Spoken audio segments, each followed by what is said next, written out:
Ya regresamos con más aquí en Imagen Empresarial y estoy muy contento porque está conmigo aquí en esta transmisión Manuel Romo, el director general de Citibanamex, pues uno de los bancos que está siempre y lo ha estado en los últimos años en el centro de la atención pública. Estimado Manuel, ¿cómo estás? Muy bien, Rodrigo, como siempre, con mucho gusto. Y este año más, ¿no? Porque es un año en donde ya comienzan los primeros pasos que venimos hablando desde hace pues un par de años, los pasos para hacer, digamos, esta nueva etapa en donde Citi y Banamex estarán viviendo como dos entidades distintas y luego, bueno, pues la oferta pública. Y voy a comenzar, pues por lo más reciente, en la llamada con inversionistas. Jane Fraser, la CEO de Ujú. Citigroup, decía, bueno, pues nunca digas nunca, pero nuestro camino está muy trazado. Solo que siempre queda, y nosotros los periodistas decimos, ¿cómo? Nunca, nunca. Ujú. Pero, ¿cómo está el camino, digamos, y la etapa en la que hoy está el banco? Sí, mira, el plan lo anunciamos pues ya casi 2 años y medio, un poquito más de de ese plazo, en enero del 22, cuando Jane fue muy clara en la estrategia que era vender el negocio de consumo y banca empresarial de México. Ese negocio iba a ser el nombre Banamex, iba a ser la marca Banamex, iba a continuar por ahí. Y por otro lado íbamos a escindir un pequeño grupo de clientes, que son 2,000 grupos corporativos, a un nuevo banco que iba a ser Citi México, un grupo financiero en donde iba a tener una casa de bolsa, un banco, etcétera. Desde entonces, Rodrigo, nos pusimos a trabajar en la separación de los procesos, los sistemas, etcétera, y como bien comentas ahorita, empezamos a ver la recta final. Y la recta final debe de ser en el segundo semestre de este año. Eso no ha cambiado. Siempre hemos estado trabajando a que venga una separación, es gradual, no es un solo momento, y es durante la segunda mitad del año, en donde finalmente, al terminar el 2024, tendremos a Citi México por un lado, con 2,000 clientes corporativos, y por el otro lado Banco Nacional de México con 22 millones de clientes, que es importante mencionar, estos no se mueven de donde están. Y creo que el mensaje, me detengo ahí un segundo para comentarte que lo hicimos así para que no hubiera un riesgo, una incertidumbre, que haya mucha tranquilidad. En los 22 millones y en los 2,000, con cada uno de ellos estamos hablando, y también es un mensaje de tranquilidad, ni se van a dar cuenta de esto. Dicho lo anterior, el proceso desde el principio decíamos que fuera o una emisión de acciones o una venta directa, y yo creo que la contestación de Jane es una contestación razonable para alguien que tiene una responsabilidad con el mercado, en donde Citi es público y en donde tenemos la obligación con accionistas, con clientes y con colaboradores a siempre estar abiertos. Hasta que no se venda, la puerta está abierta, fue lo que dijo Jane. Hasta que no cerremos la transacción, en ese momento estamos abiertos a escuchar ofertas. Entonces, mal estaría ella en decir, yo ya no escucho nada porque Claro. tengo trazado el camino. Y eso me lleva a otra pregunta. ¿Cuándo es el último momento en el que uno está abierto a escuchar? Es decir, en esta trayectoria que tienen muy planteada, ¿cuándo es, digamos, en donde dices ya no hay vuelta porque ya estamos haciendo la colocación? Supongo que es en ese momento, pero te lo pregunto. No, mira, yo creo que es muy buena pregunta. Eh, Nuestro plan de hacer una colocación es hacia fines del año entrante. Ahorita estamos concentrados en la separación. Entonces yo creo que en la medida en que vayan avanzando estos procesos es cuando se van a ir cerrando puertas y se van afinando caminos a quedarse uno solo. Lo que comentó Jane, que creo que es muy cierto, es que nosotros operativamente estamos alineados para la separación y está alineada a una emisión de acciones. Esa es la estrategia que seguimos ahorita. Claro, y es que mucho puede ser contingente, ¿no? Uno no sabe dónde están los mercados, cómo están los mercados en un año, y eso siempre pues va a detonar, sobre todo por lo que mencionas, la responsabilidad fiduciaria que tiene Citi de cara a sus accionistas, que eso es pues la parte central, digamos, en toda esta discusión. Ahora, en términos del trayecto del consumidor y esos 22 millones de clientes, bueno, los otros 2,000, pero supongo que están muy bien concentrados, bien identificados, es otra la discusión, pero de cara a los 22 millones, ¿qué está pasando, digamos, en términos del despliegue de productos como parte de esta separación? Porque obviamente la idea será tener un banco, pues como lo es, muy fuerte, muy diferenciado, etcétera, ¿no? En esa parte, ¿qué está ocurriendo del lado del consumidor? Mira, no hemos detenido durante el proceso de la separación y de la venta, la inversión tecnológica. Y la inversión tecnológica tiene varias dimensiones, creo que es un eje muy importante. Por un lado, seguramente tú te diste cuenta, muchos de tu auditorio se dio cuenta, cambiamos algo así como 7,000 de nuestros cajeros permanentes por una nueva tecnología. Es una tecnología en donde nos permite tener una comunicación mucho más personalizada con los clientes. Este año también seguimos invirtiendo en digital, seguimos fortaleciendo nuestras capacidades de ciberseguridad, y yo te diría que desde el punto de vista de los canales, junto con la modernización de nuestras sucursales, un modelo mucho más de autoservicio y asesoría que de servicio duro y puro en la sucursal, eso es lo que hemos estado haciendo durante estos años. ¿Con miras a qué? Con miras a un modelo en donde nuestras capacidades digitales sean lo mejor que existe en el mercado, con unas sucursales que sean un centro de asesoría y con unas capacidades de autoservicio que sigan llevando la operación del banco hacia esos canales. Mira, Rodrigo, hoy estamos prácticamente en el 90% de todas nuestras transacciones, de todo el banco, hechas por canales de autoservicio. Ah, bien. Es muy impresionante, pero nuestra clientela sigue con la intención de, cuando van a invertir una hipoteca, etcétera, quieren la asesoría personal en la sucursal. Entonces tenemos que ir combinando esto.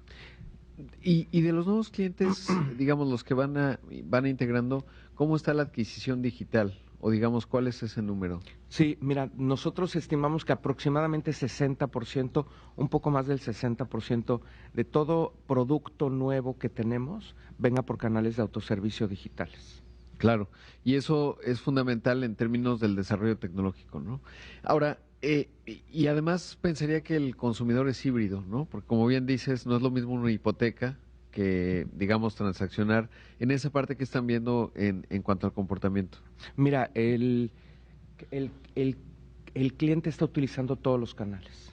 Y dependiendo del tipo de cliente, hay unos que lo utilizan para informarse y ver ofertas y comparar, y después se ejecutan en un canal físico, o unos que ya le están teniendo confianza al canal. Entonces, estos que le están teniendo confianza, hay veces que, por ejemplo, abren los contratos, empiezan con montos pequeños, y cuando vienen los saldos grandes o las transacciones grandes, van probando el canal, y ahí es donde ves que ya no vuelven a ir a la sucursal. Afortunadamente nosotros tenemos rutas y puertas abiertas para los dos tipos de clientes. Entonces, por ejemplo, fondo de inversión. Fondo de inversión quizá por un tema regulatorio o una tarjeta de crédito o una cuenta de cheques, dependiendo de cómo es el requisito regulatorio. Si necesitamos una firma, nosotros decimos líquida, ¿no? Que tenga una firma física, o puede ser digital. Dependiendo de eso es como empieza la relación. Y después, Rodrigo, conforme va sofisticándose el cliente y los montos son más grandes, ya tenemos afortunadamente abiertos los dos canales a donde él decida. Claro, es bien interesante. Manuel, debo hacer un primer corte, te pediría la bondad de tu tiempo para hablar de cómo estás viendo, bueno, dos aspectos, el panorama México en general. Estamos en un año electoral, es importante, sobre todo qué están viendo en términos del resultado del banco y sobre todo la visión a futuro, justo hablando del país y bueno, pues otros temas coyunturales. Estamos platicando con Manuel Romo, el director general de Citibanamex. Manuel, ¿cómo se ve el 2024? Es un año electoral, por supuesto. Una economía además que, bueno, en 2023 creció bastante bien, 3,2%, mucho más de lo que se anticipaba. El aterrizaje suave de Estados Unidos parecería que está logrando, pero hoy por hoy pues no tenemos tanta claridad, al menos si uno sigue al FED, de cómo están evolucionando las altas tasas de interés, a qué ritmo vamos a recortar, y una economía que en año electoral pues ha tenido un empuje, luego viene el 2025 con un menor ritmo de crecimiento, si hacemos caso a las proyecciones de la encuesta, que ustedes además es un servicio público bien importante el que hace Banamex. ¿Cómo se ve? Mira, déjame empezar por lo macro, ¿no? Y me centro en Estados Unidos. Estados Unidos de verdad ha sorprendido con la fortaleza y la resiliencia de la economía. Bien comentabas que este año, lejos de la recesión, lejos del aterrizaje suave, o sea, el año pasado creció 1%, este año ya está en 1,6% según nuestros estimados. Y sigue la economía muy fuerte, el empleo muy fuerte, el consumo muy fuerte. Yo creo que también, por otro lado, los reguladores se están dando cuenta, el FED se está dando cuenta que la inflación ese objetivo que tienen del 2% está siendo un reto. Y por eso ves que yo creo que sí, en la ruta de la bajada de tasas del mercado, siempre dijimos que iba a ser algo incierto. No existen las rutas perfectamente trazadas y claras, ¿no? Ahorita es lo que está pasando. Yo creo que la revisión, y es un tema importante, la revisión del FED y de los analistas a no bajar tasas es un punto importante que, claro, afecta a todo el mundo, ¿no? Y a los mercados. Y de ahí me voy a México. Yo creo que con esta fortaleza de Estados Unidos, nosotros tenemos la gran bondad de ser el principal socio comercial y eso te da un sostén a la economía. Sin embargo, esta diferencia entre el 3% que dices tú del año pasado, a nosotros estimamos un 2% de este año. En realidad estamos hablando ya de un consumo interno, fundamentalmente en servicios. Y ahí es donde nosotros creemos que necesitamos, como país, tanto aprovechar las oportunidades externas para generar el consumo interno, empleo, etcétera, como también hay que estar hay que estar observando ese número. Porque si no, el potencial de crecimiento de México no sigue los ritmos de la economía, por ejemplo, americana. Ya está habiendo un desacoplamiento en esa parte. Por el lado de la inflación de México, la verdad es que los comportamientos se ven bien, pero sí es muy importante ver a la velocidad. Se están revisando la caída en las tasas también, según nuestros estudios, del 8 al 9, ¿no? Para terminar este año. Y sí, probablemente la expectativa era que hubiera 120 puntos más de bajada de tasa, y esto genera mayor interés en tomar crédito para las empresas, el costo financiero. Pero mira, yo creo que ahorita lo que tenemos que ver tampoco es que esto ya sea el final de la película, hay que ver cómo se va desarrollando y yo creo que lo más importante es no descuidar los fundamentales, Rodrigo.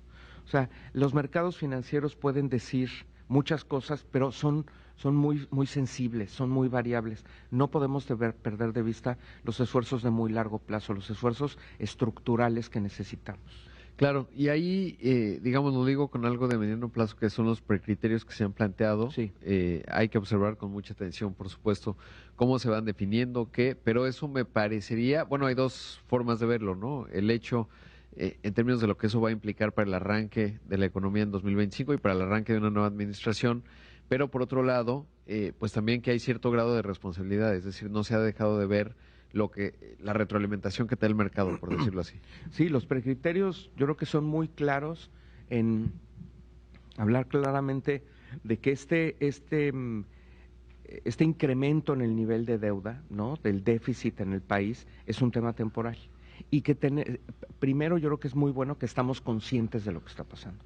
Y segundo, yo creo que se manda un mensaje en esta palabra de temporalidad, de que sí existe la fortaleza del país y la voluntad para llevarlo de nuevo a los niveles de ortodoxia de finanzas públicas que han traído tanto beneficio para el país durante tantos años. Eso yo creo que es muy positivo. Se reconoce que hay un incremento en el gasto para terminar las obras estratégicas de este gobierno, claro que se reconoce, ¿no? Pero lo que es muy importante es en el largo plazo que también los precriterios son muy claros y dan esta certidumbre para las finanzas públicas del país. Sí, creo que es una buena señal, o sea, el qué, ya veremos los cómo, ¿no? Que eso, bueno, pues además tenemos que ir a las urnas, etcétera.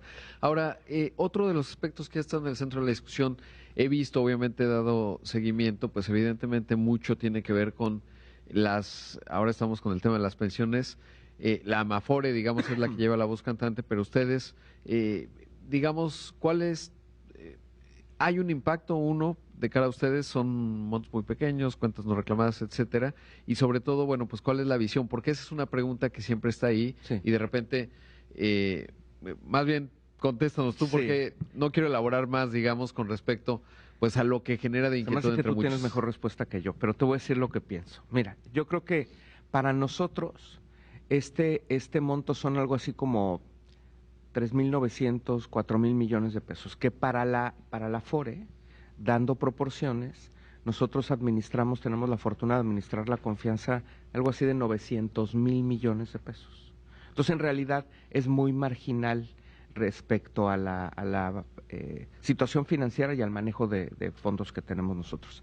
También otro punto importante es que ya desde hace 2 años había un lineamiento para que las cuentas inactivas de trabajadores que ya estuvieran retirados, tanto del IMSS como el ISSSTE, se movieran a estos institutos. Entonces, en este momento, esta iniciativa que le estamos siguiendo con mucha atención, lo que hace es que los fondos se muevan a Banco de México. Y tenemos que ver cuál es la mecánica, cómo queda esta discusión. Para nosotros, en el fondo, lo más importante es que suba la tasa de reemplazo, que mientras más trabajadores puedan tener mayor cantidad de dinero cuando se retiren, mejor. Segundo, creo que es muy importante estas iniciativas para ayudarnos a encontrar y a localizar a más trabajadores de fondos no retirados, que ya están jubilados y que ahí están. Sí, hay algunos que probablemente ya fallecieron, pero hay muchos otros que esta comunicación, este mismo ruido que estamos hablando de la iniciativa es muy bueno para que quizá alguien en su casa ahorita dice, bueno, pues igual yo tengo dinero, ¿no? Y sería buenísimo. Entonces tenemos que ver cómo se desarrollan las cosas. En términos financieros para la Afore no hay un mayor impacto, ya estábamos moviendo esos fondos y bueno, ahorita tenemos que ver cómo termina la parte mecánica. Claro, sí, eso es importante, sobre todo por lo que mencionas, ¿no? Y muchas personas, lo que sí creo es que se genera cierto grado de incertidumbre más allá, ahí Sí. la misión de, digamos, nosotros en los medios de comunicación es importante y poner en su justa dimensión lo que estamos observando, pero sobre todo en la percepción que no se afecte, por ejemplo, lo que es fundamental y es el ahorro voluntario, ¿no? ¿Por qué? Sí. Porque la tasa de sustitución va a estar sobre todo vinculada a pues lo que vayan aportando los trabajadores y el interés compuesto que les vaya generando, digamos, y eso creo que tiene que quedar bien claro, porque de otra forma, pues, digamos, la desconfianza no ayuda Sí. en este proceso. Y déjame decirte otro mensaje importantísimo, ese es uno, y el otro es que el derecho adquirido no se pierde. O sea, quien haya trabajado y reciba aportaciones por su trabajo, se mueven los fondos, van a Banco de México, van al IMSS o van al ISSSTE, eso no importa. Las AFORES tenemos la responsabilidad de que en el momento en que venga a una persona a reclamar su dinero, se lo tenemos que pagar, independientemente de dónde esté el dinero. Ese es otro tema muy importante también para la tranquilidad de todos los trabajadores. Claro. Por último, Manuel, han conformado, por ejemplo, Ignacio Champs ahora ser el presidente. ¿Qué implica la reconfiguración del equipo, sobre todo, y cómo se está viviendo esta otra parte? Mira, este año el primer anuncio que hicimos fueron los equipos de dirección de los dos bancos una vez que nos separemos. Tenemos la idea, y la verdad es que los mercados así lo reconocieron, de que con la suficiente anticipación y certidumbre es que se genera tranquilidad en la clientela y por lo tanto en el banco, ¿no? Entonces tenemos la fortuna de tener dos equipos de dirección ya nombrados, un servidor va a ser el director de Banco Nacional de México y Álvaro Jaramillo va a ser el director de Citi México a partir de la separación, este proceso que te dije de 6 meses en tu primera pregunta. El siguiente paso que teníamos que ver era el Consejo de Administración. Tenemos un Consejo de Administración, la verdad es que muy fuerte, muy institucional en México, que es un instrumento indispensable junto con Citi para la administración del banco.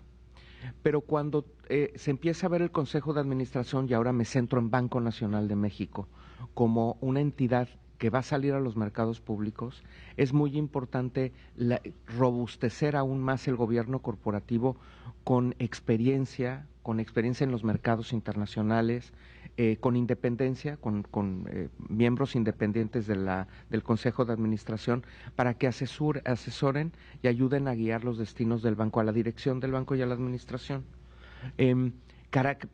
Banqueros que tengan esta trayectoria, hay muy, muy pocos en México, de verdad, que tengan esta trayectoria de mercados internacionales, trabajar en otros países, y tenemos la fortuna de que Nacho Deschamps, como le decimos, que Nacho se haya unido con nosotros.